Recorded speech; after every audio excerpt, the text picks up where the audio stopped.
अस्सलाम वालेकुम my dear students. हम रिंग थ्योरी का हमने कुछ टॉपिक्स किए थे। आज हम उसी को फर्दर प्रोसीड करेंगे। हम आज पढ़ेंगे बूलियन रिंग के बारे में कि बूलियन रिंग क्या होती है, उसके रिलेटेड जो हमारे पास थ्योरम या क्वेश्चंस बनते हैं उसको भी डिस्कस करेंगे। Boolean ring, a ring R is said to be Boolean ring if its every element is idempotent। आप ऐसी रिंग को बूलियन रिंग कहेंगे अगर उसका हर एलिमेंट आइडेम्पोटेंट हो। आइडेम्पोटेंट का क्या मतलब होता है कि आप उस एलिमेंट का स्केयर लें और आंसर दोबारा से वही आ जाए। और ये तमाम रिंग के तमाम एलिमेंट के लिए अगर ये वाली कंडीशन सेटिस्फाई करती है ना कि आप उस एलिमेंट का स्केयर लें और दोबारा से एक्स ही आ जाए, मतलब वही एलिमेंट आ जाए, तो हम उसको क्या कहते हैं, हम उसको बूलियन रिंग कहते हैं। तो बस आपने ये इसकी डेफिनेशन याद रखनी है कि अगर हम रिंग के एलिमेंट्स का स्केयर लें और वो दोबारा से वही आ जाए तो हम उस रिंग को क्या कहते हैं, बूलियन रिंग कहते हैं। अब हमारे पास इसका थ्योरम है, every Boolean ring is commutative. Commutative आपको पता है कम्यूटेटिव क्या होता है कि ए बी बी ए के बराबर होता है, जिसमें बिलियन लॉ या जिसको हम कम्यूटेटिव कहते हैं कि ए बी बी ए के बराबर हो। तो इस क्वेश्चन में, इस थ्योरम में आपने ये प्रूव करना है कि हर बूलियन रिंग जो है ना वो क्या होती है, कम्यूटेटिव होती है। यानी अगर किसी रिंग के पास वो बूलियन है तो वो कम्यूटेटिव होगा। और a ring is commutative if x square is equal to x। या इस तरह भी ये क्वेश्चन आ सकता है कि अगर आपकी जो रिंग है वो कम्यूटेटिव है अगर x स्क्वायर x के बराबर है। ये क्योंकि आपको बूलियन रिंग की कंडीशन का पता है ना, यानी वो आपको कंडीशन के तौर पे भी दे सकते हैं, ये थ्योरम आपको इस तरह भी दे सकते हैं और ये थ्योरम आपको इस तरह स्टेटमेंट में भी दे सकते हैं। अच्छा, आपने प्रूव करना है, आपने लेके ये चलना है कि वो रिंग क्या है, बूलियन है। लेके आपने बूलियन रिंग को चलना है और प्रूफ आपने क्या करना है कि वो कम्यूटेटिव है। हम इस तरह करते हैं, हम ना दो एलिमेंट ले लेते हैं बूलियन रिंग में से। अब हमें क्योंकि पता है कि ये बूलियन है तो हम उसकी कंडीशन लगा देते हैं। बूलियन रिंग की क्या कंडीशन होती है कि आप उसका स्केयर लो तो वो एक्स के बराबर होता है। क्योंकि हमने ये दोनों दोनों एलिमेंट जो है ये हमने बूलियन रिंग में से लिए, तो आप बेशक एक्स का स्केयर लो तो भी एक्स के बराबर होगा, वाई का स्केयर लो तो भी किसके बराबर होगा, वाई के बराबर होगा। अब अगर हम इनका सम करते हैं एक्स प्लस वाई का स्केयर, तो भी वो किसके बराबर होगा, एक्स प्लस वाई के। क्योंकि जब ये दो एलिमेंट आर से बिलोंग करते हैं यानी उसी रिंग से बिलोंग करते हैं, तो आपको पता है कि उनका कुलैयर लॉ भी सेटिस्फाई करता है, तो उनका सम भी इसी रिंग से बिलोंग करेगा। और अगर क्योंकि ये रिंग बूलियन है तो इनका सम का स्केयर भी लेंगे तो भी वो एक्स प्लस वाई के ही बराबर आएगा। तो हम ये वाली कंडीशन लेके चल सकते हैं। अब आप इस एक्स प्लस वाई के स्केयर को लिख सकते हैं X plus Y into X plus Y, और यहाँ वाली चीज आपने वैसे ही रखी। अब इन दोनों को आपस में मल्टीप्लाई करवा दें तो ये मल्टीप्लीकेशन होके आपके पास ये आंसर आ जाता है। अब यहाँ आप ये वैल्यूज पुट कर दें कि एक्स स्क्वायर एक्स के बराबर है, तो मैंने पुट कर दिया कि एक्स स्क्वायर एक्स के बराबर है। वाई स्क्वायर वाई के बराबर है, तो ये वैल्यू पुट कर दी। एक्स एक्स से कैंसिल, वाई वाई से कैंसिल, तो आपके पास आ गया X Y plus Y X is equal to 0। आप यहाँ से किसी एक चीज को इधर ही रखें, दूसरी चीज को उधर जाके क्या नेगेटिव कर दें, तो आपके पास एक्स वाई किसके बराबर आ गया, is equal to minus Y X. इसको हम इक्वेशन नंबर ए का नाम दे देते हैं। देखिए अभी हमारा ना प्रूफ नहीं हुआ, हमने तो ये प्रूफ करना था कि वो कम्यूटेटिव लॉ उसमें सेटिस्फाई होता है, यानी एक्स वाई को किसके बराबर आना चाहिए था, वाई एक्स के। लेकिन यहाँ तो एक्स वाई बराबर आ रहा है माइनस वाई एक्स के। इसका मतलब है अभी हमारा प्रूफ हुआ नहीं है, जो हमने करना था वो अभी हमारा प्रूफ नहीं हुआ। अब हम इसको फर्दर देखते हैं कि हम इसको कैसे लेके चलें। देखिए आपने दो एलिमेंट लिए थे आर में से, ये एक्स और वाई आपने किस में से लिए थे, आर में से। क्योंकि रिंग के अंदर जो है वो कुलैयर लॉ जो है विद रिस्पेक्ट टू मल्टीप्लिकेशन भी सेटिस्फाई होता है और विद रिस्पेक्ट टू एडिशन भी होता है। रिंग की जो आपने, जिन्होंने रिंग पढ़ा हुआ है, डेफिनेशन की हुई है, उनको बड़े अच्छे तरीके से पता है। तो हमने यहाँ ये कंडीशन लगा सकते हैं कि अगर ये रिंग में से है तो कुलैयर law with respect to multiplication satisfy होता है, तो इनका प्रोडक्ट भी किससे बिलोंग करेगा, रिंग से बिलोंग करेगा। अब क्योंकि रिंग हमें क्वेश्चन में पता है कि ये बूलियन रिंग है, अगर ये बूलियन रिंग है तो हमें पता है कि जो भी हम इसमें से एलिमेंट लेंगे उसका स्केयर लें, यानी बूलियन की कंडीशन लगा सकते हैं कि उसका स्केयर लें तो दोबारा से वही एलिमेंट आ जाता है। तो आप एक्स वाई का स्केयर लें तो दोबारा क्या आ जाता है, एक्स वाई ही आ जाता है। अब इसी तरह एक तो आपने इस कंडीशन को देखा है। अब हम अगर एक एलिमेंट एक्स ले रहे हैं आर में से, तो आपको पता है कि उसका एडिटिव इनवर्स भी रिंग में होगा, क्योंकि रिंग के अंदर सारी कंडीशन सेटिस्फाई होती हैं विद रिस्पेक्ट टू एडिशन, को लेयर भी, एसोसिएटिव भी, आइडेंटिटी भी, इनवर्स भी। तो अगर हम एक्स आर में से ले रहे हैं तो फिर माइनस एक्स भी किससे बिलोंग करेगा, उसी रिंग से बिलोंग करेगा। तो यहाँ आपको इस कंडीशन का तो पता है कि अगर हम एक्स जो है वो आर में से ले रहे हैं तो हम उसका स्केयर लें तो वो किसके बराबर होगा, वो एक्स के बराबर होगा। इसी तरह अगर हम वाई आर में से ले रहे हैं तो वाई का स्केयर लें तो वो किसके बराबर होगा, वाई के। यहाँ तक तो हमने यही कहा है कि हमने दो एलिमेंट आर से लिए थे, यानी बूलियन रिंग से लिए थे, तो वो दोनों एलिमेंट बूलियन रिंग की कंडीशन को क्या करते हैं, सेटिस्फाई। अब हमने माइनस एक्स भी किस में से लिए, आर में से लिए। तो अगर माइनस एक्स का भी स्केयर लेंगे तो वो दोबारा से उसी एलिमेंट के बराबर आता है, यानी माइनस एक्स के ही बराबर आ जाएगा। ये हमने समझे कि जो रिंग के अंदर से हमने एलिमेंट लिया ना, आपने बुलियन रिंग में से आप जो भी एलिमेंट लेते हैं तो बुलियन रिंग की वो कंडीशन को सेटिस्फाई करता है, जो सिर्फ यही कंडीशन है कि आप उसका स्केयर लें तो आंसर दोबारा से वही आ जाए, क्योंकि एक्स भी आर से बिलोंग करता है, माइनस एक्स भी आर से बिलोंग करता है, तो एक्स भी उस कंडीशन को सेटिस्फाई करेगा कि उसका स्केयर लें तो एक्स के बराबर आता है, और माइनस एक्स भी उस कंडीशन को सेटिस्फाई करेगा कि आप माइनस एक्स का स्केयर लें तो माइनस एक्स ही आता है। अब आप इसको कह दें इक्वेशन नंबर 3 और इसको आप इक्वेशन नंबर क्या कह दें 4 कह दें। यहाँ भी हमने इसी तरह किया है, क्योंकि हमने y जो है वो रिंग में से लिया था, तो फिर क्योंकि एडिटिव इनवर्स सेटिस्फाई करता है तो माइनस वाई भी किससे बिलोंग करेगा, r से बिलोंग करेगा, और r क्योंकि बुलियन रिंग है तो वो आप बेशक माइनस वाई का स्केयर लें तो भी वो माइनस वाई के बराबर आएगा। अब अगर हम इन दो इक्वेशन का कंपेरिजन करवाएं तो इनकी लेफ्ट बराबर है, यानी एक्स केयर, तो इनकी राइट भी क्या होगी, बराबर, तो एक्स किसके बराबर आएगा, माइनस एक्स के। इसी तरह इनकी भी लेफ्ट बराबर है तो राइट भी बराबर होगी, y किसके बराबर आएगा, माइनस वाई के। तो यहाँ से आपने एक रिजल्ट निकाली है कि x जो है वो माइनस एक्स के बराबर है, y जो है वो माइनस वाई के बराबर है। तो अब आप अपनी इक्वेशन नंबर ए देखें। इक्वेशन नंबर ए में अगर मैं चाहूँ तो ये माइनस वाई की जगह मैं y लिख सकती हूँ ना, क्योंकि y किसके बराबर आ गया, माइनस वाई के। तो मैं माइनस वाई की जगह y अगर कर दूं तो मेरा रिजल्ट प्रूफ नहीं हो गया कि एक्स वाई बराबर आ गया y एक्स के, क्योंकि एक्स वाई अगर y एक्स हो इसका मतलब है कि ये कम्यूटेटिव लॉ को सेटिस्फाई कर रहा है। तो यही मैंने प्रूव करना था कि अगर हम बुलियन रिंग को लेके चलते हैं तो बुलियन रिंग हमेशा क्या होती है, कम्यूटेटिव होती है। तो ये हमने यहाँ पुट कर दिया यूजिंग इन ए कि अगर हम इस जो हमने रिजल्ट निकाले ना कि x माइनस एक्स के बराबर है या y माइनस वाई के बराबर है, अगर हम इसको ए में यूज करें तो वो नेगेटिव वाली चीज क्या हो जाएगी, पॉजिटिव हो जाएगी, which shows that Boolean ring is always commutative. तो ये पहला थ्योरम हमने प्रूव कर दिया। अब आप अगला देखें, निलपोटेंट रिंग। निलपोटेंट रिंग क्या होती है, ऐसी रिंग जिसके आप एलिमेंट की कोई भी पावर लें, एन हमने यहाँ जनरल सपोज किया तो वो आंसर 0 दे, तो फिर हम उसको कौन सी रिंग कहते हैं, निलपोटेंट रिंग कहते हैं। और ये तमाम एलिमेंट के लिए ये काम होना चाहिए। ये नहीं है कि किसी एक एलिमेंट की पावर लें वो 0 है, तमाम एलिमेंट के लिए ये होना चाहिए कि उस रिंग के अंदर जितने भी एलिमेंट है उसकी आप पावर लें और आंसर 0 आए तो वो रिंग क्या बन जाती है, वो निलपोटेंट रिंग बन जाती है। अब हम इसके रिलेटेड भी थ्योरम कर लेते हैं। A nilpotent ring has zero divisor. अब ये आप लोगों का पिछला जरूर आप लोगों ने पढ़ के आना है, क्योंकि देखिए ना जीरो डिवाइजर अब जिसको नहीं पता होगा तो वो जीरो डिवाइजर जब उसको नहीं पता तो वो आगे भी नहीं इसको प्रोसीड कर सकता। तो जीरो डिवाइजर मैंने आपको डेफिनेशन भी करवाई थी, उसके बारे में आपको एग्जाम्पल भी करवाई थी। जीरो डिवाइजर एक ऐसी प्रॉपर्टी होती है जिसमें आप दो एलिमेंट को मल्टीप्लाई करवाएं आंसर 0 आता है, और वो ये कहता है कि ना ही ए 0 है ना ही बी 0 है, तो फिर हम उसको क्या कहते हैं, जीरो डिवाइजर। ये मैं आपको बता रही हूँ कि जीरो डिवाइजर क्या होता है कि आप दो एलिमेंट लें ए और बी, उनको मल्टीप्लाई कराएं तो जीरो डिवाइजर कहता है कि उनका आंसर अगर 0 आ रहा है तो ना ही ए 0 के बराबर है ना ही बी 0 के बराबर है। और मैंने आपको इसके रिलेटेड एग्जाम्पल भी करवाई थी, आप लोग ये लेक्चर देख सकते हैं जो प्रीवियस लेक्चर है। अब हमने यहाँ जो प्रूफ करना है, हमने प्रूफ करना है कि एक निलपोटेंट रिंग है जिसके पास जीरो डिवाइजर है, ये आपने प्रूव करना है। अब देखें अगर वो निलपोटेंट रिंग है, हमने एक एलिमेंट ले लिया उस रिंग के अंदर से, निलपोटेंट की हमने डेफिनेशन लगा दी कि निलपोटेंट रिंग की क्या डेफिनेशन होती है कि फिर हम उस एलिमेंट की पावर लेंगे तो वो किसके बराबर आएगी, 0 के बराबर आएगी। अब मैं इस n को लिख सकती हूँ a की power n minus one into a की पावर 1, सिर्फ मैंने इसको स्प्लिट करके लिख दिया ना, n minus one plus one दोबारा से a की पावर n ही बनता है, लेकिन इससे मेरा प्रूफ भी हो गया। देखिए इन दो एलिमेंट का जो प्रोडक्ट है वो 0 आ रहा है, आपको नजर आ रहा है कि इन दो का प्रोडक्ट किसके बराबर है, 0 के। लेकिन ना ही ये एलिमेंट खुद 0 है ना ही ये एलिमेंट 0 है, क्योंकि हमने ए को एक नॉन जीरो एलिमेंट लिया। ठीक है, ए को हमने क्या लिया, नॉन जीरो एलिमेंट लिया। आप ये कहेंगे ना कि हमने तो कहा अभी निलपोटेंट में कि वो 0 होता है, देखिए हमने उस एलिमेंट को 0 नहीं कहा, हमने कहा है कि उस एलिमेंट की पावर ले तो वो 0 आती है।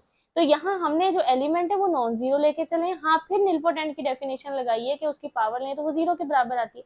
अब एलिमेंट खुद तो 0 के बराबर नहीं है ना, तो अब हमने ये कहा है कि ये दो एलिमेंट का जो प्रोडक्ट है वो 0 के बराबर आ रहा है, लेकिन ये दोनों एलिमेंट 0 के बराबर नहीं है, क्योंकि हमने ये कहा है कि ना ए 0 के बराबर है, ये एलिमेंट 0 के बराबर नहीं है, ना ए की पावर 1 और ना ही ए की पावर n माइनस वन, क्योंकि ए एन हाँ 0 है लेकिन ए एन माइनस वन और ए वन हमारे पास 0 नहीं है। We show that the product of two non zero element is 0, और ये चीज ये शो कर रहा है कि इनका प्रोडक्ट तो 0 के बराबर है लेकिन ये एलिमेंट खुद जो है वो क्या है, नॉन जीरो है।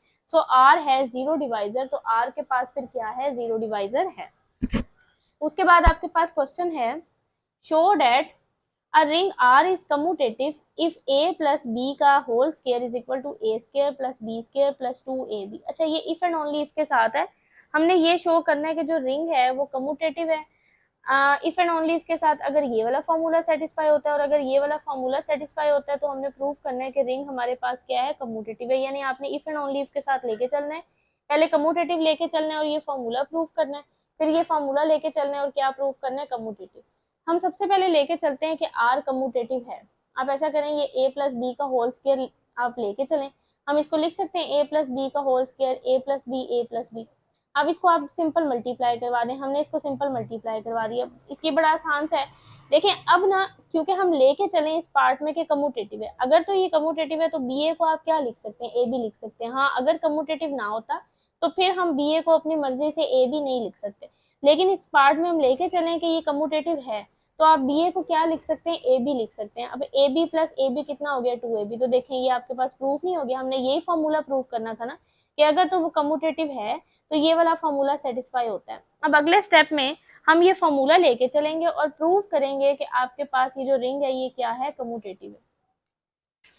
कन्वर्सली आप अब इसका उल्ट लेके चलें कि कन्वर्सली हम ये कहते हैं कि ये वाला फॉर्मूला हमारे पास सेटिस्फाई होता है। अब हमने प्रूव करना है कि हमारे पास जो रिंग है वो कम्यूटेटिव लॉ को सेटिस्फाई करता है। आप इसी तरह करें, ए प्लस बी के होल स्क्वायर को लिख सकते हैं ए प्लस बी इंटू ए प्लस बी। बाकी आपने यहाँ वाली साइड को कुछ नहीं कहना।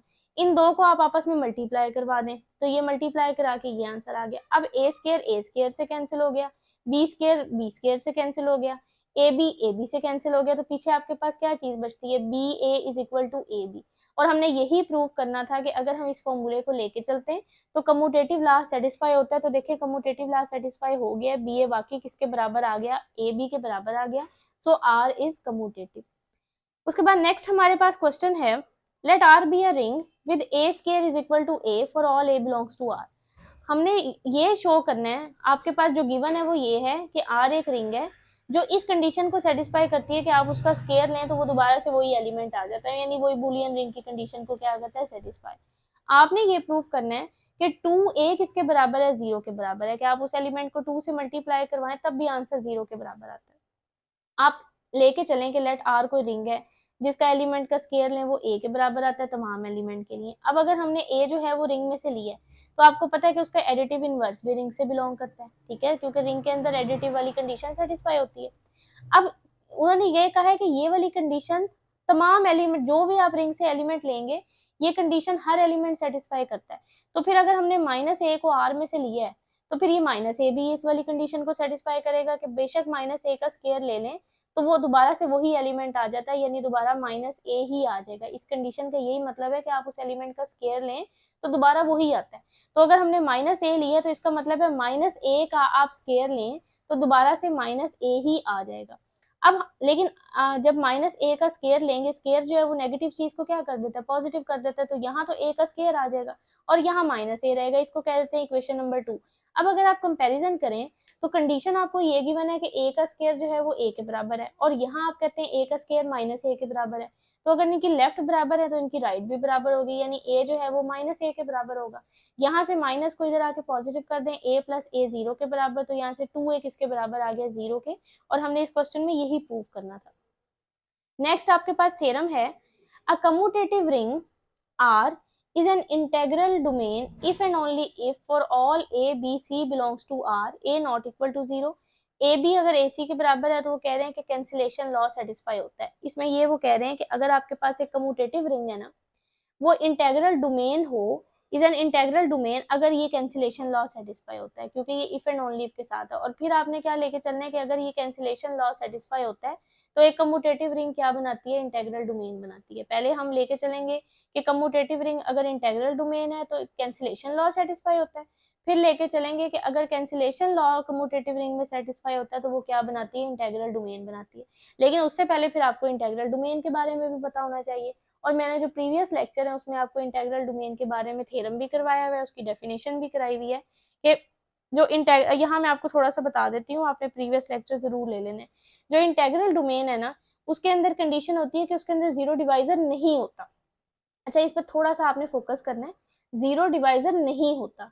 अगर वो कहते हैं जीरो डिवाइजर है तो फिर तो चलें, ये है कि जीरो डिवाइजर की आपको बढ़ाई है कंडीशन कि आप दो एलिमेंट को मल्टीप्लाई करवाएं, उनका आंसर जीरो आता है, तो जीरो डिवाइजर कहता है कि ना ही ए जीरो के बराबर है ना ही बी जीरो के बराबर है। लेकिन इंटेग्रल डोमेन कहता है कि इसके पास जीरो डिवाइजर नहीं है। अगर जीरो डिवाइजर नहीं है ना, तो आपने ये कहना है कि अगर हम दो को मल्टीप्लाई करवा रहे हैं आंसर जीरो आ रहा है, तो फिर उनमें से कोई एक जरूर जीरो है, क्योंकि आप कह रहे हैं कि not a zero divisor. Zero divisor ये कहता है कि अगर दोनों का प्रोडक्ट जीरो के बराबर है तो ना ही ए जीरो के बराबर है ना बी जीरो के बराबर है। लेकिन अगर आप कहेंगे कि जीरो डिवाइजर नहीं है, तो फिर इसका मतलब है कि अगर आप दो का प्रोडक्ट कर रहे हैं और आंसर जीरो के बराबर आ रहा है, तो उसमें से लाजमी फिर कोई एक एलिमेंट जीरो होगा, क्योंकि आप लेके चल रहे हैं कि विदाउट जीरो डिवाइजर है, यानी इसके पास जीरो डिवाइजर की प्रॉपर्टी नहीं है। बाकी आप लोगों ने इसको इंटेग्रल डोमेन के बारे में प्रीवियस लेक्चर ले लेना है, बाकी मैं मजीद आपको जब क्वेश्चन करवाती हूँ तो और समझाने की कोशिश करती हूँ। अच्छा, हम इसमें सबसे पहले लेके चलते हैं कि आर आपके पास ना इंटेग्रल डोमेन है, इसमें लेके चलें कि इंटेग्रल डोमेन है। हमने प्रूव करना है वो कैंसिलेशन लॉ के हमारे पास ना, कि अगर हम इसको लेके चलेंगे ना कि ए बी ए सी के बराबर है, तो हम ये कैंसिल करके कह सकते हैं कि बी सी के बराबर है, मतलब आपने ये प्रूव करना है। हम लेके चलें कि ए बी जो है वो ना ए सी के बराबर है। आप इस ए सी को इधर ले आए तो वो माइनस हो जाएगा, इज इक्वल टू जीरो, इसमें से ए कॉमन ले लें, B minus C is equal to zero. अच्छा, यहाँ हम ना एलिमेंट लेके चले हैं कि आपके पास ये क्वेश्चन में भी आपको गिवन है, ये थ्योरम में आपको ये बात ना गिवन है कि इसमें ये जो आपका ए एलिमेंट है ना ये नॉन जीरो है, ये आपको ना थ्योरम के अंदर गिवन है कि ए क्या है, नॉन जीरो है। अब अगर ए नॉन जीरो है तो ये, क्योंकि दोनों फैक्टर जो है ना उनका प्रोडक्ट किसके बराबर आ रहा है, जीरो के बराबर आ रहा है, इन दोनों का प्रोडक्ट किसके बराबर आ रहा है, जीरो के। और अभी आपको कहा है कि हम इंटेग्रल डोमेन लेके चलें।